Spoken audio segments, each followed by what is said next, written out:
Depuis un peu plus d'une semaine, Dieu est en train en fait, de m'enseigner sur quelque chose de particulier que j'aimerais partager avec vous aujourd'hui. Ça a commencé en fait samedi dernier, comme vous savez, et les jeunes, vous savez très bien, samedi dernier, on a eu notre journée nationale de la jeunesse. C'était à Anvers et en fait, Dieu a commencé à me parler sur le chemin en fait, pour arriver là.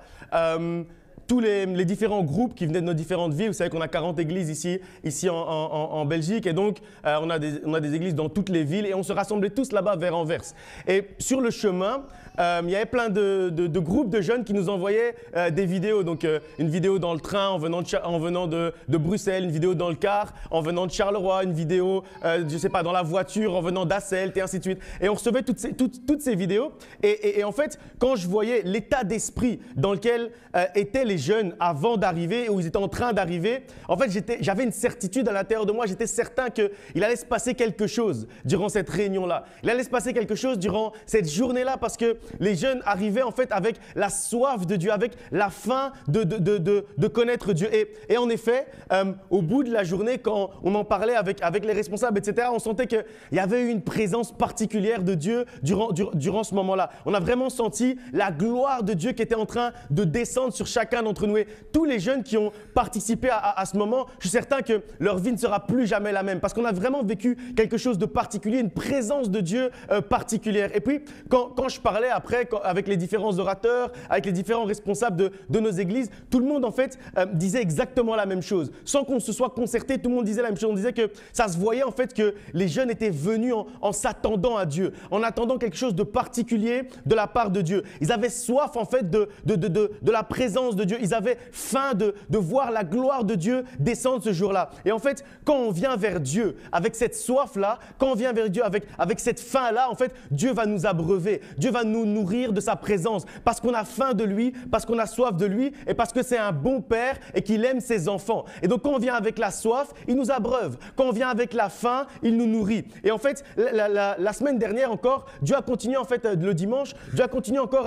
à me parler en fait par rapport à ça parce que on a vraiment vécu un culte merveilleux. Mais à l'issue du culte, pour la première fois, en fait, je me suis rendu compte depuis très longtemps qu'on n'a pas pu mettre le culte en ligne. On a eu un problème de réseau qu'on n'a pas connu vraiment depuis très longtemps. Ça fait presque 3 ans qu'on est dans l'église, ici, dans le bâtiment, ici, dans ce sanctuaire. Et c'est arrivé peut-être 1 ou 2 fois depuis le début qu'on est là ici. Puis après, même quand on a voulu rediffuser, vous avez reçu certainement les messages, rediffuser le culte, la première partie, en fait, de la prière n'avait pas d'image. Ça aussi, c'est la première fois que ça arrive. D'habitude, on arrive toujours à enregistrer pour remettre après, pour que je fasse le podcast, etc. Et comme si, en fait, c'était comme si Dieu voulait nous apprendre quelque chose. Dieu voulait nous dire quelque chose. Dieu voulait nous montrer en fait que c'est le genre de moment qu'on vit, mais ce n'est pas le genre de moment qu'on regarde. C'est le genre de moment qu'on vit de l'intérieur, on doit être là en fait pour vivre ce genre de moment-là. Et en fait, la semaine dernière, on a encore reparlé un peu de ça. On a parlé de la barque en fait, de laquelle on doit sortir pour commencer à marcher sur l'eau. Sortir de l'inactivité, sortir de notre condition de spectateur pour faire en fait le pas de la foi et pour commencer à vivre dans le miracle. Sortir de la barque pour faire en fait le pas du miracle et après marcher dans le miracle. Et tout ça en fait, tous ces événements, j'y ai pensé durant cette semaine et ça m'a enseigné en fait. Et je me suis dit que, vous savez, la Bible nous dit que Dieu parle parfois d'une manière, parfois d'une autre. Tantôt d'une manière, tantôt d'une autre. Et donc parfois il nous parle réellement en nous parlant, en nous disant des mots et parfois il nous parle avec un enchaînement d'actions, un enchaînement d'événements où quand on y réfléchit, on se dit mais il y a quand même un message à travers ça. Il y a quand même un enseignement que Dieu veut nous donner par rapport à ça. Et donc tout ça, ça m'a enseigné. En fait, Dieu est en train d'amener quelque chose de nouveau. Dieu est en train d'amener un nouveau réveil. Il est en train de faire quelque chose de nouveau. Mais pour vivre en fait ce réveil, pour vivre en fait cette chose nouvelle que Dieu est en train d'amener, pour vivre cette présence nouvelle que Dieu est en train d'amener, cette gloire nouvelle que Dieu est en train d'amener sur la terre, il faut en fait se mettre en action. Et je comprends encore mieux le passage qu'on a lu maintenant il y a 3 semaines de Ésaïe 40. 43, verset 19 qui nous dit « Voici, je vais faire une chose nouvelle qui est sur le point d'arriver. Ne la connaîtrez-vous pas ?» Et Dieu en fait nous pose la question. Il dit « C'est certain que je vais faire quelque chose de nouveau. C'est certain en fait que Dieu est en train de faire quelque chose de nouveau pour l'instant. Pour l'instant, dans le monde, Dieu est en train de faire quelque chose de nouveau. Pour l'instant, dans l'Église, Dieu est en train de faire quelque chose de nouveau. Pour l'instant, dans ta vie, Dieu est en train de faire quelque chose de nouveau. » Mais il pose également la question en disant « Mais est-ce que tu vas connaître cette chose-là? Cette chose que je suis en train de mettre en action dans ta vie, l'activité que je suis en train de créer dans ta vie, la présence que je suis en train de mettre dans ta vie, est-ce que tu vas la connaître? Une chose nouvelle est en train d'arriver. Dieu est en train de souffler un vent nouveau de l'Esprit, une nouvelle onction, une nouvelle action, une action spéciale du Saint-Esprit. Dieu est en train de le faire maintenant. Et pour le vivre, en fait, il y a des conditions. Pour le vivre, en fait, il faut se mettre en action, il faut s'attendre à Dieu. Et en fait, il y a une différence entre dire qu'on s'attend à Dieu et dire qu'on attend Dieu. Quand en fait, on s'attend à Dieu, il y a une notion d'activité. C'est s'attendre, c'est-à-dire c'est un verbe qui est actif, alors que attendre, c'est un verbe qui est passif, donc on attend. Et à chaque fois en fait qu'on se présente devant notre Dieu pour prier, à chaque fois que tu te présentes devant ton Dieu pour prier, tu dois t'attendre à lui. Quand tu te rends au culte, tu dois t'attendre à une action particulière de Dieu dans ta vie. Quand tu vas, je ne sais pas, à l'intercession pendant la semaine, tu dois t'attendre à une communion particulière, une discussion particulière avec ton Dieu. Tu dois être en fait dans une attente active et pas dans une attente qui est passive. Tu dois participer au culte en fait et ne pas être spectateur du culte. Il y a deux choses, c'est deux choses complètement différentes. Venir ici et s'asseoir et regarder ce que les gens font, ce que Dieu est peut-être en train de faire, regarder en tant que spectateur et venir ici et vouloir s'attendre à Dieu et se mettre en action pour voir la main de Dieu, pour voir l'action de Dieu et en fait être acteur du culte. En fait, vous savez, ceux qui sont acteurs du culte, ce n'est pas seulement ceux qui sont ici à la chaire, ce n'est pas seulement ceux qui vont venir faire l'intercession ou chanter ou celui ou celle qui va venir prêcher. Ce n'est pas juste nous les acteurs du culte. L'acteur du culte, en fait, c'est chacun d'entre nous. Toi, en fait, à ta place maintenant, tu es acteur de ton culte. Ça veut dire que tu es en train de recevoir la parole de Dieu, donc tu es acteur de ton culte. Donc s'il y a quelque chose que tu veux saisir, c'est à toi de le saisir. Parce qu'en fait, tu n'es pas spectateur. Parce qu'ici, en fait, on n'est pas en train de faire un spectacle. On est en train de partager la parole de Dieu ensemble. On est en train de partager un moment de louange ensemble. On est en train de partager un moment d'adoration ensemble. On est en train de prier ensemble. On n'est pas en train de prier et vous nous regardez. Ce n'est pas comme ça en fait la manière dont Dieu veut qu'on vive notre foi. Dieu veut qu'on vive notre foi en étant acteur de notre vie spirituelle et pas spectateur. Et donc, c'est maintenant qu'on doit commencer à changer en fait notre état d'esprit d'enfant de Dieu pour ne plus être spectateur mais pour commencer à devenir acteur, pour ne plus attendre passivement mais s'attendre activement à l'action de Dieu dans notre vie. On doit commencer à devenir des participants en fait de notre vie chrétienne au lieu d'en être spectateur. Et c'est ça le message que j'ai pour toi aujourd'hui, c'est s'attendre à Dieu et agir, s'attendre à Dieu et se mettre en action, s'attendre à Dieu et commencer à marcher, être acteur et non pas spectateur de notre vie chrétienne. On va lire un premier passage dans Matthieu chapitre 14, versets 34 à 36. Matthieu 14, 34 à 36.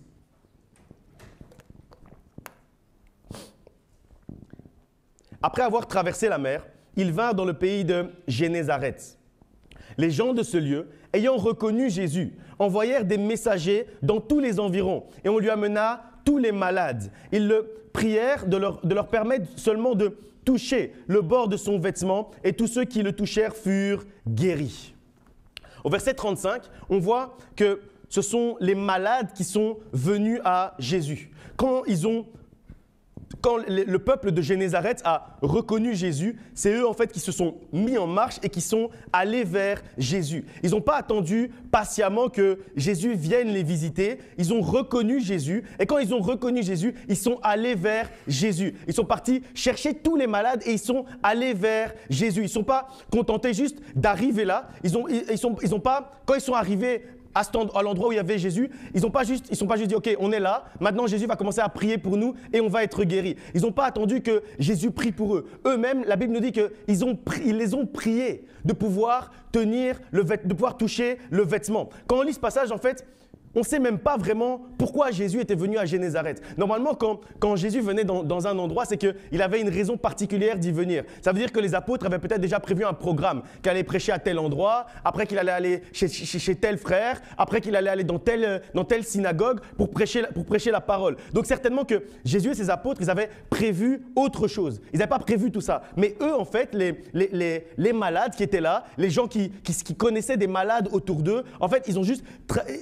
Ils ne sont pas contentés en fait de se dire « Oui, Jésus va passer par notre ville et puis on verra ce qui va se passer. » Alors que Jésus, lui, avec ses apôtres, il a juste traversé la mer, il est arrivé à Génézareth. Mais dès qu'ils ont entendu le bruit que Jésus et les apôtres étaient là, ils sont venus. Et en fait, ce n'était pas leur affaire si Jésus et les apôtres avaient des programmes.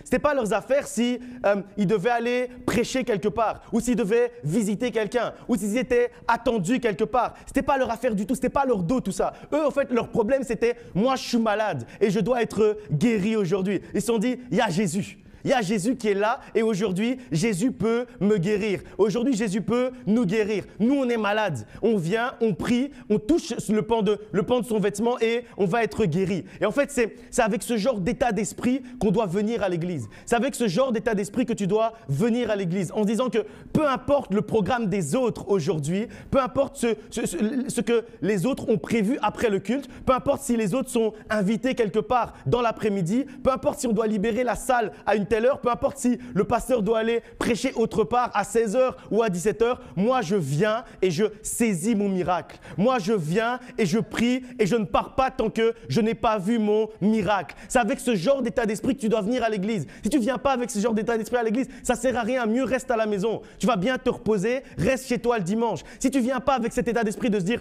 aujourd'hui, je suis venu pour saisir un miracle. Aujourd'hui, je suis venu pour voir Jésus parce qu'on m'a dit, parce que j'ai entendu que Jésus est à cet endroit. Et comme j'ai entendu que Jésus est à cet endroit, je vais aller à cet endroit. Mais je ne vais pas me contenter d'aller, je vais le prier. Mais je ne vais pas contenter de prier, je vais toucher le pan de son vêtement. Et je sais que si je touche le pan de son vêtement, je sais que je vais être guéri. Moi, je viens et je saisis mon miracle. Tu dois venir avec cet état d'esprit-là. Je ne pars pas tant que je n'ai pas saisi mon miracle. Dis un peu à ton voisin, voisin. Dis-lui voisin, non, dis-lui bien. Voisin, peu importe ton programme, moi, je repars avec mon miracle aujourd'hui. Même si toi, tu as faim, moi, je repars avec mon miracle aujourd'hui. Voisin, désolé. Dis-lui bien, excuse-toi, parce que peut-être que tu vas lui faire rater son prochain rendez-vous. Excuse-toi, peut-être qu'il est attendu chez sa grand-mère, ou chez son grand-père, ou chez son père, ou chez son frère. Dis-lui, voisin, désolé, excuse-moi, je te demande pardon. Même si tu es fatigué, toi, tu peux rentrer. Mais moi, je ne quitte pas ce lieu sans avoir reçu mon miracle. C'est avec ce genre d'état d'esprit qu'on doit venir dans la maison de Dieu. Et chaque jour, pas seulement aujourd'hui parce qu'on prêche ça, chaque jour, tu dois venir avec cet état d'esprit de dire, OK, on est venu peut-être ensemble, peut-être on est venu dans la même voiture, mais on n'est pas venu pour la même chose. Ici, là, c'est entre moi et Dieu. Ce n'est pas entre toi et moi. Ici, là, c'est entre moi et Dieu. Et je suis venu chercher mon miracle. Et ce que j'aime bien avec le passage qu'on vient de lire, c'est qu'ils ne sont pas arrêtés à la prière. Ils ont été un peu plus loin que la prière. Ils ont été jusqu'à toucher le vêtement de Jésus. Parce qu'en fait, prier et attendre de voir le miracle, pour eux, ce n'était pas assez. En fait, ils voulaient voir le miracle tout de suite. Parce que s'ils avaient prié, peut-être qu'on allait dire, vous allez être guéris au futur. Mais Dieu, eux, ils voulaient être guéris au présent. Eux, ils voulaient être guéris là. Donc, ils ont dit non, on va prier. Prier, c'est une chose. Mais on va aussi toucher le vêtement. On va aussi arracher le vêtement si c'est nécessaire. Parce que prier, en fait... Parce que prier et attendre de voir le miracle, ce n'était pas suffisant pour eux. En fait, ils sentaient qu'ils devaient poser une action. Ils sentaient qu'ils devaient faire autre chose. Ils ont dit non, tu ne vas pas juste prier aujourd'hui, Seigneur, désolé. Aujourd'hui, tu ne vas pas juste prier. Aujourd'hui, je vais tendre ma main et aujourd'hui, je vais toucher ton vêtement et aujourd'hui, je vais être guéri maintenant. Et en fait, on ne veut pas en fait une prière au futur. On en a marre des prières du futur. Je ne sais pas vous, mais moi j'en ai marre des prières du futur. Des prières où on va me dire, tu seras guéri demain. Non, ça c'était avant. Dieu va faire quelque chose de nouveau qui est sur le point d'arriver. Pas les prières au futur, les prières au présent. Et nous, on veut toucher le vêtement de Jésus pour voir l'accomplissement au présent. présent. Donc, nous, on est vraiment venus aujourd'hui pour toucher le vêtement. Et c'est maintenant qu'on va être guéri. Et c'est maintenant qu'on va voir le miracle tout de suite, là, maintenant, au présent. Et la Bible est très précise aussi sur la manière dont ça s'est passé ensuite. La Bible nous dit que tous ceux qui l'ont touché ont été guéris. C'est-à-dire qu'il n'y a pas seulement des gens qui l'ont touché. Il y a des gens qui sont venus aussi. Peut-être, en fait, on dit pas, en fait, la Bible ne dit pas que tous ceux qui étaient présents ce jour-là ont été guéris. Il faut bien lire la parole de Dieu. Peut-être que certains sont venus ce jour-là et ils étaient présents, mais ils n'ont pas été guéris. Peut-être qu'il y en a d'autres qui sont venus, qui ont parlé, qui ont dit des mots, mais ils n'ont pas été guéris. Peut-être qu'ils ont été guéris plus tard avec la prière, mais ils n'ont pas tous été guéris peut-être tout de suite. Et quand on lit en fait ce passage, on comprend beaucoup de choses. Parce qu'au début, on nous dit qu'ils ont été chercher tous les malades. Okay? Mais après, on ne dit pas que tous les malades qui se sont déplacés ont été guéris. On dit qu'ils ont été chercher tous les malades. Et après, on dit que ceux qui ont touché le pan de la robe ont été guéris directement. Donc, il y a une différence entre ceux qui sont venus, il y a une différence entre ceux qui ont prié, ceux qui ont parlé, il y a une différence avec ceux qui ont touché directement le pan de la robe. Et quand on lit ce passage attentivement, on comprend qu'il y a 4 catégories de personnes dans ce récit, mais il y a également 4 catégories en fait de chrétiens. Il y a en fait ceux qui savaient que Jésus était là. Ça, c'est les premiers.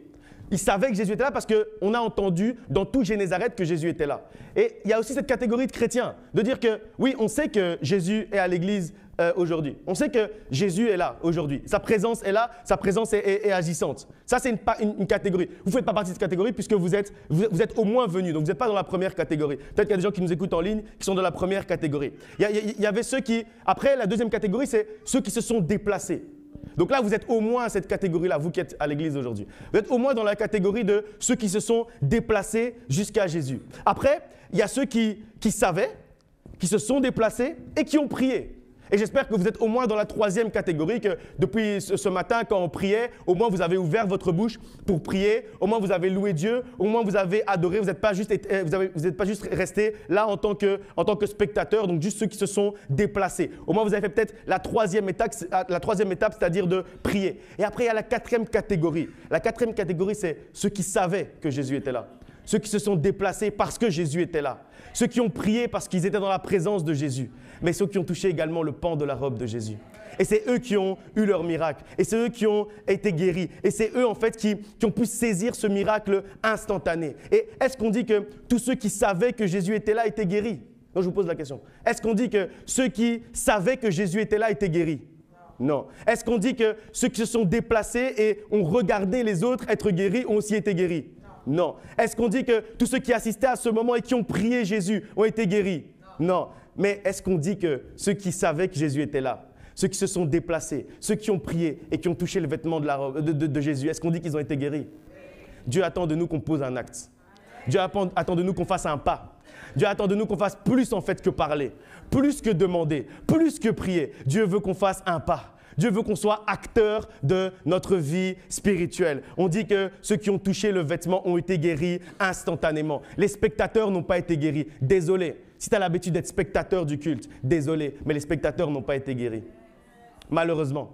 Il y a beaucoup de spectateurs dans nos églises, malheureusement. Il y a beaucoup de gens qui viennent, qui s'assiedent et qui regardent ce qui va se passer.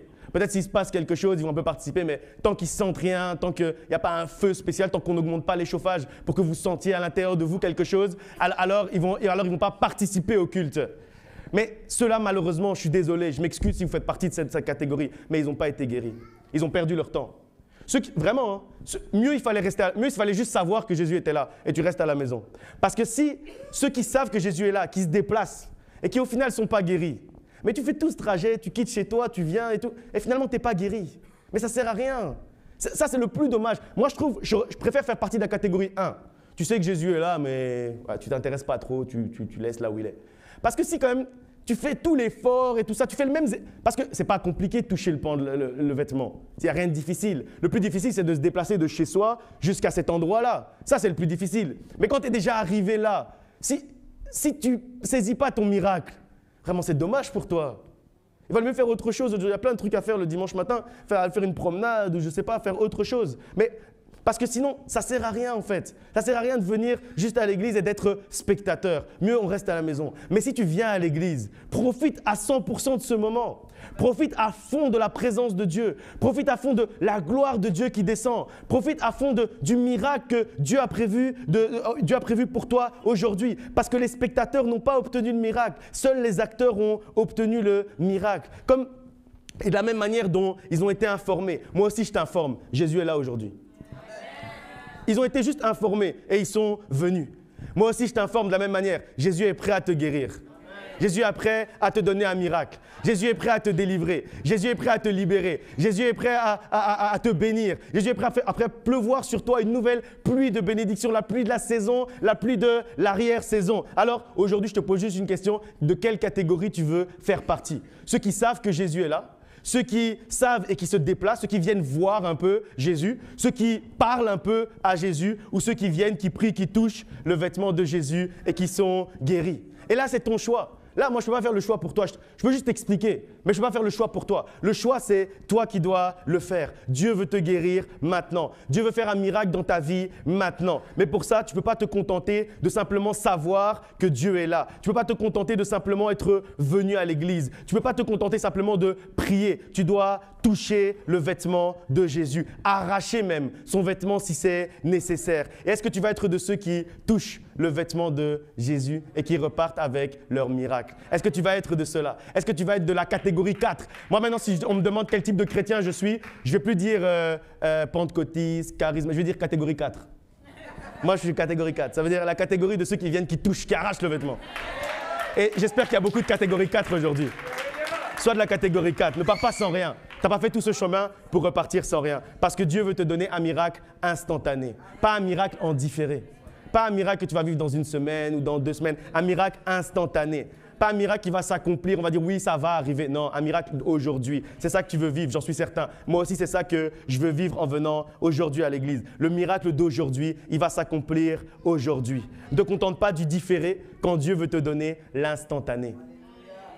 Ne te contente pas du différé quand Dieu veut te donner l'instantané. Dieu, le créateur de toutes choses, celui qui a fait des miracles, le Dieu tout-puissant, le Dieu qui guérit, il veut te donner un miracle instantané. Un miracle maintenant, pas au prochain dimanche, en ce dimanche, à cette heure-ci, au moment où on est en train de prêcher, au moment où on va prier. Dieu veut te donner ce miracle-là instantané. Ne te contente pas du différé alors que Dieu veut te donner l'instantané. Alors que Dieu veut te donner maintenant, ne te contente pas de demain. Mais pour ça, tu dois toucher son vêtement. Et en fait, la parole de Dieu, elle est pour tout le monde. Elle est pour tout le monde. Comme ce jour-là, la guérison aussi, elle était pour tout le monde. Comme dans cette histoire-là, en fait, dans Matthieu, elle a guéri à ce moment-là. La parole de Dieu, elle a guéri à ce moment-là. Elle a changé des vies ce jour-là. Mais en fait, aujourd'hui encore, 2000 ans après cette histoire, cette parole, elle change encore des vies, puisqu'on est en train de la prêcher aujourd'hui et elle va encore changer des vies. Moi, quand j'ai préparé cette prédication, quand j'ai reçu cette prédication de la part de Dieu, ça a changé ma vie aussi. Ça a bouleversé ma vie. Ça veut dire que, en fait, la parole de Dieu, elle agit instantanément, mais elle agit aussi après en différé. Mais après, c'est un choix. Soit on est de ceux qui prennent instantanément, soit on est de ceux qui vont attendre en différé. Donc, en fait, il y a des gens aujourd'hui, parmi vous, là, ok? Votre voisin que vous avez un peu embêté là tout à l'heure. Peut-être que lui, il va saisir ton miracle aujourd'hui. Mais peut-être que toi, ce sera dans une semaine ou dans un mois ou je ne sais pas. Ça va dépendre de toi, en fait. Et il y en a certains qui vont… Aujourd'hui, leur vie va changer. Aujourd'hui, dans cet endroit-là. Regarde un peu à ta gauche, à ta droite, dis-toi, peut-être lui, sa vie va changer. Peut-être elle, sa vie va changer. Ou toi, ta vie va changer. Mais ça, en fait, c'est ton propre choix, en fait. Mais il y en a d'autres, ils vont réfléchir un peu à ce que j'ai dit. Ouais, le pasteur David, il avait dit des trucs, c'était quand même pas mal, c'était quand même un peu intéressant et tout. Ils vont relire, ils vont écouter un peu le YouTube, peut-être demain ou mardi, ils vont écouter le podcast. Et puis après, ça va changer leur vie dans 2 semaines. Il y en a d'autres, ils vont écouter, ils ne sont même pas de notre église, ils vont écouter le podcast, ils sont peut-être même dans un autre pays, ils vont écouter le podcast dans 1 mois et leur vie va changer dans 2 mois. Parce qu'en fait, la parole de Dieu, elle est agissante tout le temps. À partir du moment où elle est lancée, elle est agissante. Donc, comme ce passage de Matthieu, il a changé des vies ce jour-là et il a changé des vies encore aujourd'hui, 2000 ans après. la parole qu'on est en train de prononcer maintenant, elle peut changer ta vie maintenant. Ou elle peut changer ta vie quand tu vas comprendre dans 2 mois ou dans 3 mois que tu dois être acteur de ta vie chrétienne, acteur de ta vie de fils et de fille de Dieu. Elle va changer ta vie à un moment donné, j'en suis certain. Mais c'est à toi de dire si tu vas être catégorie 4 où ça change maintenant. Ou catégorie 3 où ça change dans une semaine, catégorie 2 où ça change jamais. Ça, c'est ton choix à toi. Personne ne peut faire ce choix pour toi. Mais comme pour Jésus, ceux qui vont avoir en fait leur miracle aujourd'hui, ceux qui vont vivre le miracle instantané, l'instantanéité du miracle, ceux qui vont saisir maintenant et instantanément, c'est ceux qui sont venus, qui ont entendu, qui ont prié et qui ont touché le vêtement. Ça veut dire qu'ils ont fait un acte, ça veut dire qu'ils ont posé une action. Et vous savez, en fait, pendant longtemps, moi j'ai cru qu'on disait Amen pour soutenir le prédicateur. Pendant longtemps, moi j'ai cru ça. Je me suis dit non, quand je viens à l'église, si c'est un ami qui prêche ou si c'est mes parents qui prêchent, je vais quand même dire quelques amen, comme ça va les aider, comme ça va un peu les encourager et tout. Comme ça, ils vont se sentir bien et ils vont mieux prêcher ou ils vont dire des choses un peu différentes qui vont toucher, etc. Donc je vais un peu les aider avec mes amen. Mais en fait, à un moment donné, j'ai compris que le amen là, que vous donnez, ce n'est pas pour m'aider. Moi, je vais prêcher de la même manière, avec et sans amen. Et prêcher de la même manière. Mais le amen là que vous prononcez, c'est pour saisir en fait. C'est ça en fait, tirer le pan de la robe de Jésus. C'est ça en fait, s'accrocher aux vêtements. C'est dire amen, ça veut dire ainsi soit-il dans ma vie. Que ça s'accomplisse maintenant. Quand je dis Dieu a prévu un miracle pour toi, tu dis amen. Parce qu'en fait, tu dis ça doit s'accomplir dans ma vie. En fait, j'accroche le vêtement. C'est ça en fait que tu es en train de faire quand tu dis ton amen. C'est pas pour m'aider, c'est pas pour m'encourager, c'est pas pour me saucer. J'ai pas besoin de ça. Je vais prêcher de la même manière que tu le dises ou que tu le dises pas. Parce que si je me mets juste devant la caméra, je fais juste un podcast ou une vidéo, je vais faire la même chose. Je vais prêcher de la même manière. Mais toi en fait, tu auras saisi ou pas saisi. Et ton amen, là, en fait, c'est ça quand tu tires le vêtement de Jésus, pour saisir, en fait, la parole qui est proclamée, pour qu'elle soit agissante dans ta vie, pour que tu touches, en fait, réellement le vêtement de Jésus. C'est pour ça, en fait, qu'on réagit à sa parole. Parce qu'en fait, on ne vient pas ici pour être spectateur, on vient ici pour être acteur. Et c'est pour ça, en fait, qu'on dit amen pendant les prédications. C'est pour ça, en fait, que quand je dis « Dieu a prévu un miracle pour toi », vous voyez, c'est pas encore, vous voyez, il n'y a pas beaucoup de catégorie 4. Ouais. Mais je vais encore le dire un peu plus tard. À toi de choisir si tu veux vivre le différé ou l'instantané. À toi de choisir si tu veux toucher le vêtement de Jésus en ce dimanche, maintenant là, et vivre ton miracle maintenant là. Il y a un peu de catégorie 4 qui se réveille. Jean chapitre 11, versets 18 à 23. Jean chapitre 11, à partir du verset 18. Et comme Béthanie était près de Jérusalem, à 15 stades environ, d'autres versions vont dire à 3 km environ, beaucoup de Juifs étaient venus vers Marthe et Marie pour les consoler de la mort de leur frère. Lorsque Marthe apprit que Jésus arrivait, elle alla au-devant de lui, tandis que Marie se tenait assise à la maison. Marthe dit à Jésus, « Seigneur, si tu eusses été ici, mon frère ne serait pas mort. Mais maintenant même, je sais que tout ce que tu demanderas à Dieu, Dieu te l'accordera. » Jésus lui dit, « Ton frère ressuscitera. » C'est la première fois, vraiment la toute première fois que j'ai lu ce passage, connaissant déjà l'histoire de Marthe et Marie qu'on m'avait racontée à l'école du dimanche, j'ai cru qu'il y avait une erreur dans le passage. Parce qu'en fait, au verset 21, au verset 20, on dit que lorsque Marthe a appris la nouvelle, elle s'est mise en marche, elle est allée au-devant de Jésus.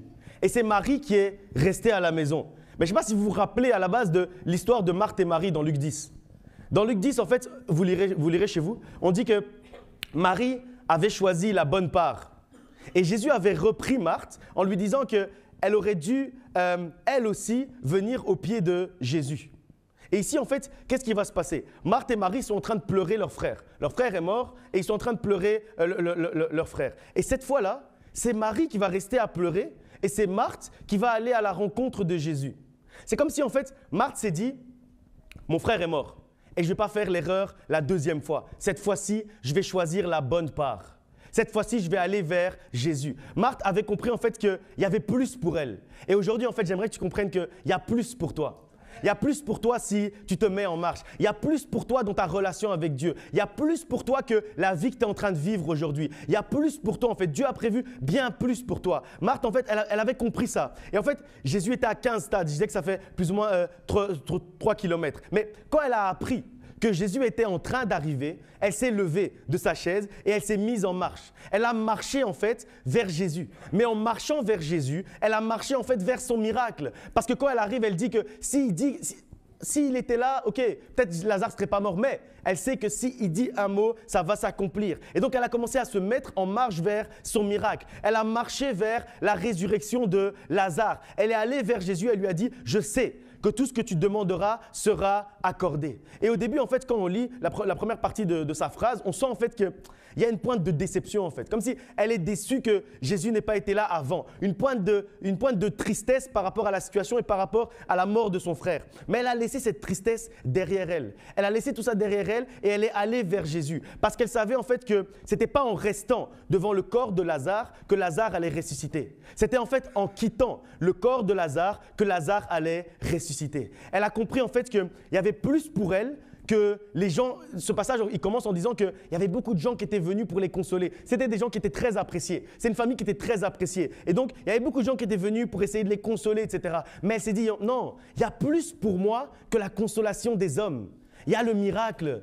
Donc, je peux me mettre en marche et aller chercher mon miracle. Il y a plus pour moi, en fait, que juste regarder le corps de mon frère. Si je me mets en marche maintenant vers Jésus, je sais qu'il y a plus pour moi. Elle savait qu'il y avait plus pour elle. Et aujourd'hui, en fait, il y a plus pour toi aussi. Il y a plus pour toi que juste te lamenter sur ta situation. Il y a plus pour toi, en fait, que moi, juste en tant qu'être humain, je viens te taper un peu la main sur ton épaule et dire « ça va aller, je t'encourage, t'inquiète pas, ça va aller ». Il y a plus pour toi que ça. Il y a la résolution du problème qui est là. Il y a ton miracle qui est là. Il y a plus pour toi. Mais pour ça, il faut que tu puisses te mettre en marche. Aujourd'hui, il y a plus pour toi. Il y a un miracle pour toi. Il y a la résurrection d'un Lazare pour toi aujourd'hui. Mais pour que ton Lazare ressuscite, tu dois d'abord quitter ton Lazare. Tu dois en fait laisser ton Lazare derrière toi et marcher vers Jésus. C'est pas en gardant les yeux fixés sur Lazare que Lazare a ressuscité. Ce n'est pas en gardant les yeux fixés sur Lazare aujourd'hui que Lazare va ressusciter. Ce n'est pas en gardant les yeux fixés sur ton problème que ton problème va se résoudre. C'est en te mettant en marche vers Jésus que tu verras Lazare ressusciter. C'est en te mettant en marche vers Jésus que tu verras ton miracle. Et Marthe, en fait, elle avait compris ça. Elle avait compris quelque chose ce jour-là. Au plus elle s'éloignait de Lazare, au plus elle s'approchait de Jésus. Et au plus elle s'approchait de Jésus, au plus elle s'approchait de la résurrection de son frère. Je ne sais pas si vous vous rendez compte à quel point c'est prophétique. Parce qu'en fait, on pense que c'est en restant au chevet de Lazare que Lazare va ressusciter. Mais avec Dieu, ça ne fonctionne pas exactement comme ça. Avec Dieu, en fait, il y a d'autres codes qui fonctionnent. En fait, avec Dieu, il a fallu que Marthe s'éloigne de Lazare pour s'approcher de Jésus, pour que Lazare puisse ressusciter. Je ne sais pas si vous êtes très attentifs. Attention, vraiment là c'est une révélation prophétique, donc soyez vraiment attentifs. En fait, plus tu t'éloignes de Lazare, plus tu marches vers Dieu, au plus, en fait, tu te rapproches de la résurrection de Lazare. Je vais le redire d'une autre manière pour que ce soit bien clair. Au plus tu t'éloignes de ton Lazare, dans lequel tu as un secteur de ta vie, dans lequel tu as besoin de la vie de Dieu, au plus tu t'approches de la résurrection de ton Lazare. Donc, au plus, en fait, tu t'éloignes de ton problème en gardant les yeux fixés sur Jésus, au plus tu t'approches de ton miracle. Alors qu'en fait, quand on y réfléchit, nous, on veut toujours s'occuper de notre problème, regarder notre problème, être au chevet de notre problème. Mais si Marthe était restée au chevet de Lazare, Lazare ne serait peut-être pas ressuscité. Il a fallu que Marthe quitte Lazare, elle s'éloigne du problème, elle se rapproche de Jésus et au fur et à mesure qu'elle s'éloigne de Lazare, elle se rapproche de la résurrection de Lazare. Au fur et à mesure, en fait, que tu t'éloignes de ton problème, tu te rapproches de la solution de ton problème. Au fur et à mesure que tu t'éloignes de ta maladie et tu te rapproches de Jésus, tu te rapproches en fait de ta guérison miraculeuse. Ton miracle, en fait, il est en chemin. Ton miracle, en fait, il est en marche, tout comme Jésus était en marche. Mais pour ça, tu dois laisser la situation derrière toi, te tourner vers Jésus et avancer vers lui. Même s'il y a 3 kilomètres à marcher, peu importe, il va faire une partie du chemin et toi, tu vas faire une partie du chemin. Tu dois te lever, en fait, en ce dimanche. Te lever et laisser ton Lazare derrière toi et marcher vers la résurrection de Lazare. Parce que la résurrection de Lazare est plus importante que Lazare qui est mort. Et nous, parfois, en fait, on donne plus d'importance à Lazare qui est mort. On donne plus d'importance à regarder notre problème. Ouais, je vais vraiment pas bien, vraiment c'est compliqué financièrement, il y a cette facture qui vient encore d'arriver. Ouais, je suis malade, vraiment. Et on commence à dire ma maladie, je suis malade, vraiment c'est compliqué. Ouais, les difficultés dans mon couple, vraiment c'est compliqué, etc. Nous, on regarde le problème, on fixe le problème. Alors qu'en fait, Dieu nous dit de laisser le problème derrière nous, de lui tourner le dos, de marcher vers Jésus. Et en marchant vers Jésus, tu marches vers ton miracle. C'est moyen. C'est moyen. Pas ce que je dis, hein. Ce que vous faites, c'est moyen. Ce que je dis, c'est… Non, choisis la bonne part. Vraiment, choisis la bonne part aujourd'hui. Aujourd'hui, en fait, c'est comme si Dieu le jour, vous voyez, le jour où Jésus a repris Marthe, dont je parlais tout à l'heure dans Luc chapitre 10, il lui a expliqué c'est quoi la bonne part. Et aujourd'hui, c'est ça en fait. Dieu est en train de nous reprendre pour qu'au moment où on a besoin de la résurrection de Lazare, on sait comment on doit se comporter. Parce que la première fois, Marthe, elle ne s'est pas bien comportée. Mais la deuxième fois, elle s'est bien comportée. On doit savoir en fait comment aller vers Jésus, comment marcher vers Jésus, comment aller vers lui pour saisir en fait ce que Dieu a prévu de faire dans notre vie. Jésus a expliqué à Marthe comment être actrice de sa vie spirituelle. Et après ça, quand la situation de la mort de Lazare s'est présentée, c'est elle en fait qui s'est mise en marche. C'est elle en fait qui a choisi la bonne part la deuxième fois. Si Jésus devait reparler à ce moment-là à Marthe et Marie, il a dit Marthe, tu as choisi la bonne part. Alors que la première fois, il avait dit non, Marie, tu as choisi la bonne part. Et aujourd'hui, en fait, c'est ton tour en fait de comprendre ce message. C'est ton tour de comprendre cet enseignement-là. C'est ton tour de comprendre comment et de quelle manière tu peux aller chercher la bonne part. Comment saisir la bonne part. C'est pas grave en fait si la première fois, tu n'as pas compris comme Marie a compris directement. C'est pas grave si tu as été comme Marthe et que jusqu'à aujourd'hui, tu as été comme Marthe. C'est pas grave. Parce que Dieu est en train de t'expliquer maintenant que la prochaine fois, s'il y a un Lazare qui se présente dans ta vie et qui tu as besoin de la résurrection, moi, je ne sais pas c'est quoi ton Lazare. Chacun d'entre nous a des Lazares dans notre vie. Ça veut dire qu'il y a encore des endroits où Dieu doit venir ressusciter. Il y a encore des endroits où Dieu doit venir mettre sa main dans notre vie. Il y a encore des endroits où Dieu doit déposer sa vie, souffler sa vie. Chacun d'entre nous, on a ce genre de secteur de notre vie, on a ce genre de situation. Ça peut être le travail, ça peut être la famille, ça peut être le couple, ça peut être la vie de nos enfants, ça peut être peu importe quoi. Ça peut être une activité, peu importe la situation de ta vie aujourd'hui qui a besoin d'une résurrection. Sache que ce que tu dois faire, c'est laisser cette situation derrière toi et commencer à marcher vers Jésus. Et en fait, quand tu marches vers Jésus, tu marches vers la résurrection. Tu marches vers le miracle. Et en fait, quand on y réfléchit, c'est logique. Puisque lui, Jésus-Christ, il est ressuscité d'entre les morts. Donc quand tu marches vers lui, tu marches vers la résurrection. Jésus-Christ, c'est un miracle personnifié. Le fait que tu sois déjà venu sur la terre, Dieu qui descend sur la terre, c'est un miracle. Dieu qui descend sur la terre dans le ventre d'une femme qui n'a pas connu d'homme, c'est un miracle. Okay. Donc quand tu marches vers Jésus, tu marches vers le miracle personnifié. Donc tu marches vers ton miracle. Et Dieu nous appelle à… Amen. Dieu nous appelle à laisser le problème derrière nous et à marcher vers le miracle. Arrêtons de nous soucier de Lazare, mais marchons vers la résurrection de Lazare. Arrêtons de nous soucier de Lazare mort. Arrête de regarder Lazare qui est mort. Regarde Lazare ressuscité. Et Lazare ressuscité, il est ressuscité en Christ. Donc si tu regardes Christ, tu regardes en fait Lazare ressuscité d'entre les morts. Aujourd'hui en fait c'est ton tour de comprendre ça. C'est aujourd'hui en fait que tu dois comprendre ça. Aujourd'hui Dieu te parle de la même manière dont Jésus a parlé à Marthe en lui disant Marie a choisi la bonne part. Et aujourd'hui tu ne dois plus être spectateur, tu dois devenir acteur de ta relation avec Dieu. Marcher vers Jésus pour vivre la résurrection. On va lire un dernier passage avant de prier et de clôturer dans 2 Pierre chapitre 1 versets 3 à 4. 2 Pierre, chapitre 1, à partir du verset 3. Comme sa divine puissance nous a été donnée, tout ce qui contribue à la vie et à la piété, au moyen de la connaissance de celui qui nous a appelés par sa propre gloire et par sa vertu, lesquels nous assurent de sa part les plus grandes et les plus précieuses promesses, afin que, par elles, vous deveniez participants de la nature divine, en fouillant la corruption qui existe dans le monde par la convoitise, participant de la nature divine. Ça résume absolument tout ce qu'on a dit jusqu'à présent. On doit devenir participant de la nature divine. Pour vivre les promesses de Dieu et l'accomplissement des promesses de Dieu dans notre vie, on doit devenir participant de la nature divine. On ne dit pas que Dieu nous appelle à être spectateurs de la nature divine. On ne dit pas que Dieu nous appelle à regarder, à être des observateurs de la nature divine. Arrête d'être un spectateur. Arrête d'être un observateur de la nature divine, mais deviens un participant de la nature divine. Dieu nous appelle à être un participant. Dieu t'appelle à être un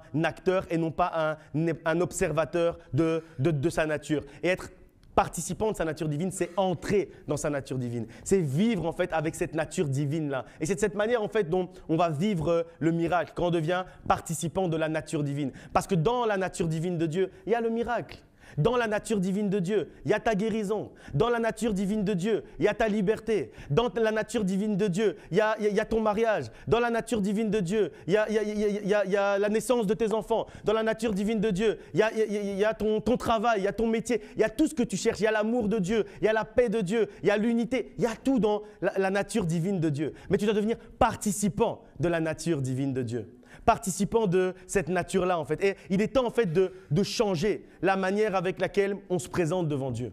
Il est temps de changer la manière avec laquelle tu te présentes devant Dieu. Quand c'est le moment de la louange et de l'adoration, mets tout ton cœur dans cette louange. Deviens participant de la nature divine. Mets tout ton cœur dans cette louange et fais monter une louange vers ton Dieu. Loue-le en fait comme si c'était la dernière fois que tu allais pouvoir louer Dieu. Loue-le en fait comme si c'était le dernier moment où tu avais l'opportunité de pouvoir le louer. Quand tu pries, que ce soit chez toi, que ce soit à l'église, peu importe. Prie vraiment ton Dieu en considérant que tu es en train de lui parler, qu'il est présent devant toi et que tu es en train de lui parler réellement, que c'est un privilège pour toi de pouvoir te présenter devant lui. Quand en fait tu écoutes la parole, vis la parole différemment, commence à vivre la parole différemment. Peu importe la parole qui est donnée, mange la parole comme si tu étais un affamé de la parole de Dieu. Comme si tu étais venu ici et tu avais vraiment faim. Vous voyez, quand tu as faim, tu arrives devant la nourriture, tu ne sais même pas te retenir. Tu vois la nourriture, tu commences à manger au hasard. Tu ne regardes même pas ce qui est dedans. Et de la même manière, nous aussi, on doit venir dans l'église, on doit venir dans le sanctuaire, on doit venir dans la présence de Dieu en étant affamé de Dieu, en étant assoiffé de Dieu, en dévorant la parole de Dieu. Dieu donne à manger à ceux qui ont faim. Dieu donne à boire à ceux qui ont soif. Et en fait, quand on arrive ici et qu'on n'a pas cette attitude, on a une attitude comme si on est repu. Mais Dieu ne nous donne pas à manger, parce qu'il donne à manger à ceux qui ont faim. Quand on arrive ici et que c'est comme si on a déjà bu beaucoup, on est déjà à l'aise, on n'a plus soif du tout, etc. Dieu ne va pas nous donner à boire, parce qu'il donne à boire à ceux qui ont soif. Viens assoiffé, viens affamé. Peu importe ce dont tu as besoin, peu importe ce que tu as besoin de faire, lève-toi si tu sens que tu dois te lever, même en pleine prédication, ce n'est pas important. Lève-toi si tu sens que tu as besoin de te lever. Crie si tu sens que tu as besoin de crier. Pleure si tu sens que tu as besoin de pleurer. Ris si tu sens que tu as besoin de rire. Peu importe ce que tu as besoin de faire, ne regarde pas les gens à côté de toi. Parce que c'est entre toi et Dieu. Lui, il ne connaît pas ta vie. Lui, il ne connaît pas ton Lazare. Vous croyez que Marthe, quand elle a quitté cet endroit avec tous leurs amis, leurs familles, etc., qui sont venus leur rendre visite, vous croyez qu'elle a regardé les gens?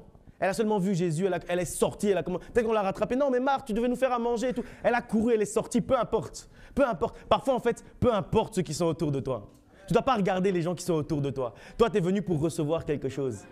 Lui, c'est son dos, il est venu recevoir autre chose. S'il a déjà reçu, c'est bien, qu'il rentre chez lui. Toi, tu n'as pas encore reçu, tu regardes ton Dieu, tu es assoiffé de ton Dieu, tu es affamé de ton Dieu, tu cours vers ton Dieu, même s'il a 3 kilomètres, comme avec Marc, tu cours vers lui, peu importe, parce que tu sais que toi, tu es venu recevoir quelque chose de particulier. Et donc, réellement, vis intensément chaque moment que Dieu t'offre. Vis intensément chaque moment dans la présence de Dieu. C'est le moment en fait de changer si tu veux vivre ton miracle. Si tu veux marcher dans ton miracle, c'est le moment de changer. C'est le moment de toucher le vêtement de Jésus si tu veux être guéri. C'est le moment de marcher jusqu'à 3 kilomètres. Jusqu'à 3 kilomètres à pied si c'est nécessaire. Si tu veux voir ton Lazare ressusciter. Ce dimanche, en fait, il est temps de devenir acteur de notre vie spirituelle. Aujourd'hui, il est vraiment temps. Il est temps parce que, comme je dis, je me suis déjà excusé, mais désolé, mais les spectateurs, ils n'ont pas vécu le miracle. Et aujourd'hui, la parole de Dieu n'a pas changé. Elle est la même hier, aujourd'hui et pour l'éternité. Donc aujourd'hui, les spectateurs ne vont pas vivre le miracle. Demain, les spectateurs ne vivront toujours pas le miracle. C'est seulement les acteurs qui s'emparent du royaume de Dieu. C'est seulement les acteurs qui vivent leur miracle. Ce sont les acteurs qui vivent la résurrection de Lazare. C'est le Lazare des acteurs qui reprend vie, pas le Lazare des spectateurs, pas le Lazare des observateurs. Et moi, je ne sais pas quel est ton Lazare. Et en fait, ça veut dire que je ne sais pas quel est le domaine de ta vie qui est mort aujourd'hui. Quand on est en train de parler comme ça, je sais que toi, tu sais. Toi, tu vois déjà le domaine de ta vie. Toi, tu vois le domaine de ta vie où tu attends de voir la main de Dieu. Et en fait, jusqu'à présent, si tu n'as pas vu la main de Dieu pour ce domaine-là, c'est parce que tu as été trop spectateur. C'est parce que tu n'as pas encore été souvent dans la catégorie 4 de ceux qui vont toucher le vêtement. Et en fait, moi, je ne sais pas quel est ton Lazare. Toi, tu sais. Mais donc, tu dois laisser ce Lazare derrière toi, marcher vers Dieu. Et en fait, quand tu sais, tu sais déjà là où tu as besoin de la résurrection. Donc, va à la rencontre de Jésus, comme Marthe. Ne reste pas à te lamenter devant le corps de ton Lazare. Lève-toi et marche vers Jésus. C'est aujourd'hui. C'est aujourd'hui, en fait. Et en fait, sincèrement, quand j'ai écrit un peu les notes de la prédication, je me suis dit, quand je vais arriver à ce moment-là, sûrement les gens vont déjà se lever. Non, vraiment, je me suis dit, sûrement au moment où je vais dire, lève-toi et marche vers Jésus pour aller chercher ton miracle, sûrement les gens vont déjà se lever, ils vont dire, ah, c'est le moment maintenant, je vais me lever. Mais en fait, bon, c'est pas grave. Je crois en fait que vous comprenez peut-être pas bien, c'est pas grave. Dieu est en marche vers toi, avec l'intention de ressusciter Lazare. Ok. Mais moi, je croyais que vous alliez déjà vous lever. Wow. Et en fait, Dieu est en marche vers toi, il a l'intention de ressusciter ton Lazare. Il a l'intention de faire un miracle. Mais l'intention, c'est pas Amen. Mais l'intention, c'est pas suffisant. Alors, tu dois te lever pour débloquer cette intention. Tu dois te lever pour activer cette intention-là. Mets-toi déjà en marche et attends-toi à la résurrection. Et non, Marthe, il y a encore quelques Marthes qui sont assis. Je te dis, Marthe, lève-toi et mets-toi en marche vers ton miracle. Toutes les Marthes ici, levez-vous et mettez-vous en marche vers le miracle. Lève-toi et mets-toi en marche. Va chercher ton miracle maintenant. Prions. Père éternel, Dieu de gloire, je m'approche devant ton trône maintenant, Seigneur, pour te présenter chacun, Seigneur, de tes enfants qui a choisi, Seigneur, aujourd'hui de se lever, qui a choisi, Seigneur, aujourd'hui de faire le pas de la foi. Aujourd'hui, Seigneur, nous voulons devenir acteurs de notre vie spirituelle. Aujourd'hui, Seigneur, c'en est assez d'être spectateurs, c'en est assez d'être observateurs, c'en est assez, Seigneur, de nous parler de miracles. Aujourd'hui, Seigneur, nous proclamons, Seigneur, que nous vivons le miracle. Aujourd'hui, Seigneur, nous proclamons que nous vivons la résurrection de Lazare. Aujourd'hui, Seigneur, je proclame. Aujourd'hui, Seigneur, j'ordonne à tous les Lazars de ressusciter maintenant au nom de Jésus-Christ. Aujourd'hui, Seigneur, je proclame et j'ordonne que tous les Lazars sont en train, Seigneur, de retrouver vie. Aujourd'hui, Seigneur, je proclame que tous les Lazars sont en train de recevoir ton souffle de vie maintenant au nom de Jésus-Christ. Tous les Lazars, peu importe le nom du Lazare, peu importe là où, Seigneur, tu as besoin de souffler dans la vie de quelqu'un, souffle ta vie maintenant, souffle ton miracle maintenant, souffle ta résurrection maintenant, que quelqu'un reçoive son miracle en cet instant, qu'au moment où nous sommes en train de prier maintenant, que tous les acteurs de leur vie chrétienne, que tous les participants à la nature divine puissent saisir leur miracle maintenant, au nom de Jésus-Christ. Au nom de Jésus-Christ, je proclame maintenant que Lazare reprend vie, que ton Lazare est en train de reprendre vie maintenant. Je proclame maintenant qu'aucun Lazare ne va rester mort à la fin de ce culte. Je proclame aujourd'hui que tous les Lazars sont en train de se lever, tous les Lazars sont en train de ressusciter, tous les Lazars, je proclame qu'ils étaient en train de dormir, mais aujourd'hui, ils sont en train de ressusciter. Aujourd'hui, Seigneur, tu es en train de ressusciter le Lazare de quelqu'un. Aujourd'hui, Seigneur, tu es en train de remettre vie dans la vie de quelqu'un. Aujourd'hui, Seigneur, tu es en train de localiser, Seigneur, tous les Lazars, de localiser, Seigneur, tous les secteurs de notre vie où, Seigneur, tu dois souffler ta vie. Souffle ta vie dans la vie de quelqu'un maintenant. Souffle ta vie maintenant et que nous puissions vivre cette vie, que nous puissions voir, Seigneur, Lazare ressuscité.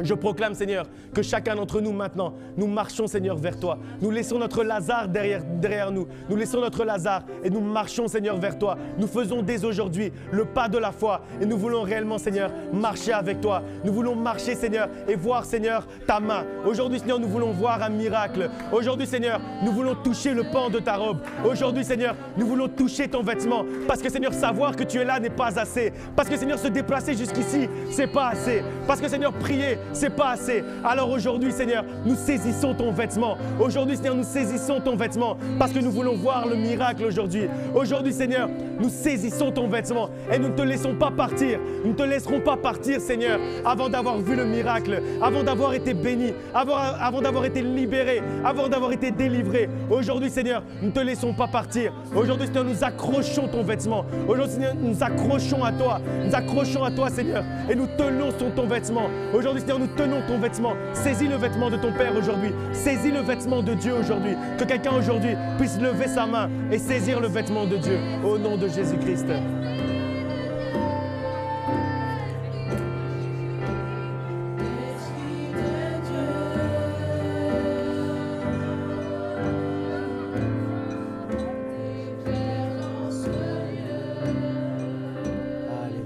Que l'esprit de vie puisse te localiser maintenant. Que l'esprit de vie puisse te toucher maintenant. Que l'esprit de la résurrection puisse te toucher maintenant. Ordonne au Lazare de se réveiller maintenant. Ordonne au Lazare de ta vie de reprendre vie maintenant. Ordonne au Lazare de ressusciter maintenant. Ordonne avec conviction. Non, ordonne avec conviction. Ordonne avec conviction. Dis Lazare. Non, dis Lazare. Lève-toi. Lazare, ressuscite. Lazare, reprends vie. Que Dieu vous bénisse. Amen.